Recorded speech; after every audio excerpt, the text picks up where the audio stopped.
What is up guys, Rickackis here, and this is the Nightfall guide for week 4 of the Taken King. This week it's taking place on the Shield Brothers strike. Now this Nightfall is an interesting one because it has some modifiers that we've never seen before. Firstly, it has a modifier that makes your radar disabled for the entirety of the strike. This really isn't that big of a deal, but it is again the first time we're seeing it. Now more importantly, one of the main modifiers that you should be worried about is a new modifier called Match Game. What this does is that enemy shields are resistant to all unmatched elemental damage. So what this means is that if you're facing a Cabal Centurion, for example, with a solar shield, if you try to shoot him with an arc weapon, you're going to be doing no damage.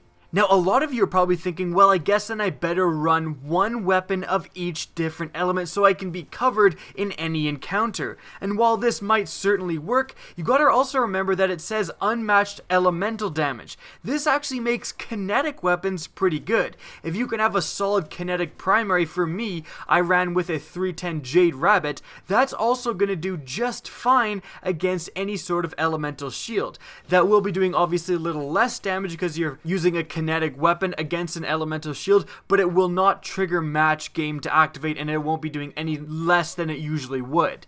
And lastly, we have Exposure. What this does is that Guardian shields are increased but do not replenish.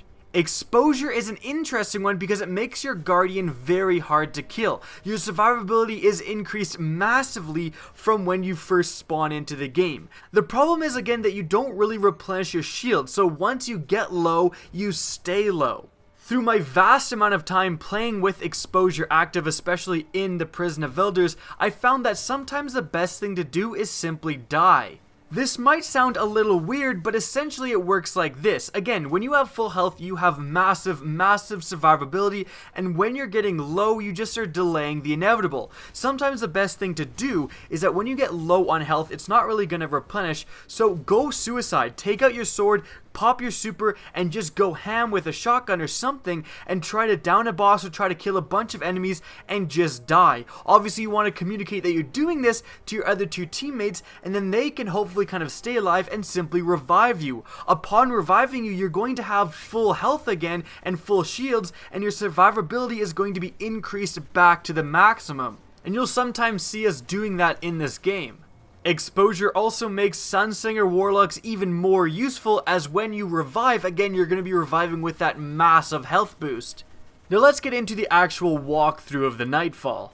Your first real major encounter is going to be fighting the Cabal Tank in the ship. The biggest tip for this section by far is don't bunch together with your other teammates. A single shot from the tank can kill your entire team, and that's not what you want. Now usually you have radar active so you can quickly check your radar and look and say, okay, I want to spread out for my team a little bit, but for this game, remember that radar is disabled. You really got to keep on top of where your teammates are and make sure that if one dies, the other two are in a position that they won't get killed by the splash damage from the tank. Aside from that, this encounter really isn't too difficult. All you need to do is have a piece of cover that you can duck behind when the tank shoots at you, and then you can simply come back out and go to town on its crits.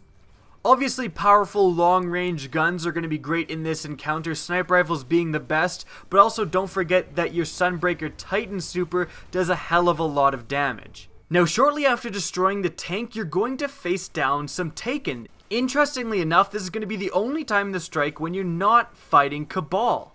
As such, this is the only time when you're not facing down solar shields. This small section really isn't too difficult, especially again if you've got a decent kinetic primary, but just remember, don't shoot like a solar rocket launcher at these Taken because you won't really do any damage because they actually have arc shields. Now next you're going to find yourself in kind of a medium-sized encounter, just fighting through a large open room with a bunch of Cabal in it.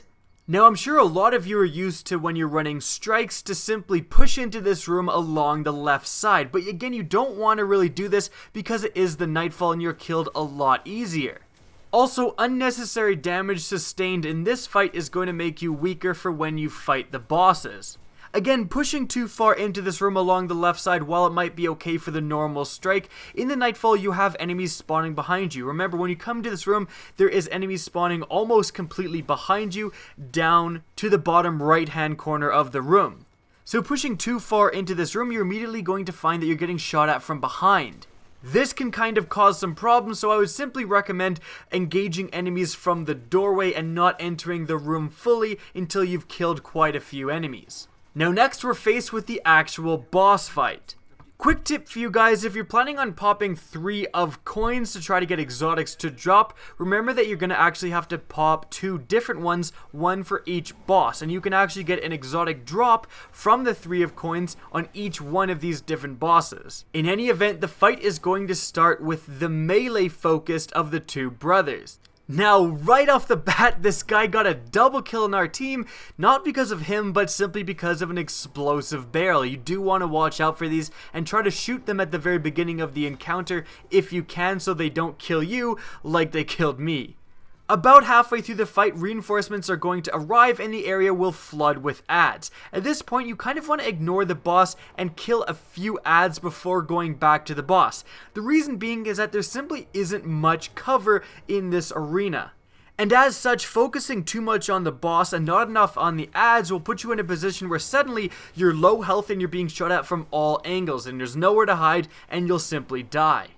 A great idea would simply be to save your supers for the adds and then utilize your guns and your heavy on the boss. This is going to make it so that you can very easily clear out a bunch of adds. If you're a Stormcaller Warlock, if you're a Sunbreaker Titan, you can use that to kill a bunch of adds really quickly and then simply go back to damaging the boss with your weapons. Now, after getting the boss to around half health, he's going to retreat, and I have a huge tip for you guys that I see almost no one doing.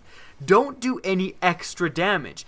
As soon as you see the text pop up that he's retreating, leave him alone. Don't waste any ammo on him. The reason being is that even though you can actually hurt him a little more and his health can go down a little more, when he comes back the second time, he's gonna be at half health no matter what you've done to him. As such, doing any damage to him after he's already retreating is completely pointless. Now when he retreats, you're going to have to fight off some more adds, and then his ranged focused brother will arrive. This guy's going to shoot artillery at you from his back, and there's going to be a clearly marked blue circle where it's landing.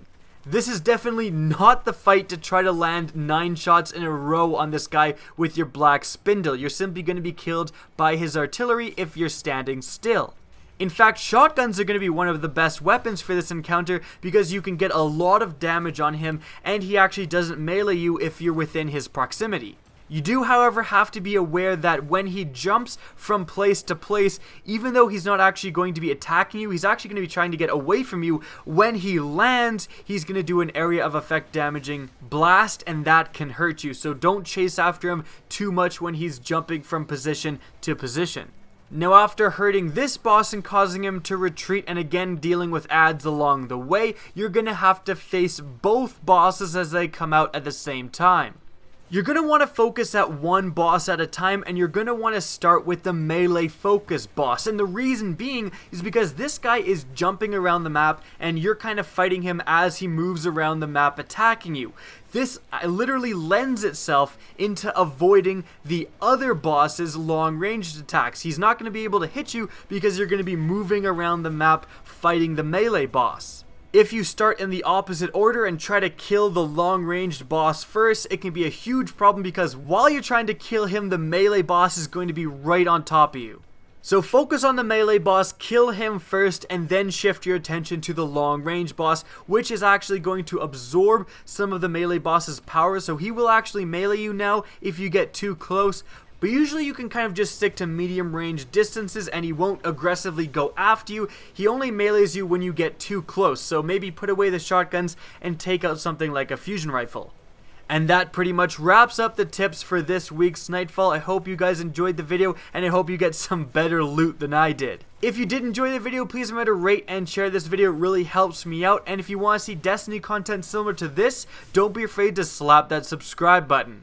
If you want to get in touch with me, the best way is on Twitter. That's going to be linked in the description of this video, as is my Twitch channel, which you can follow as well. Again, I hope you enjoyed the video, and as always, have a good day.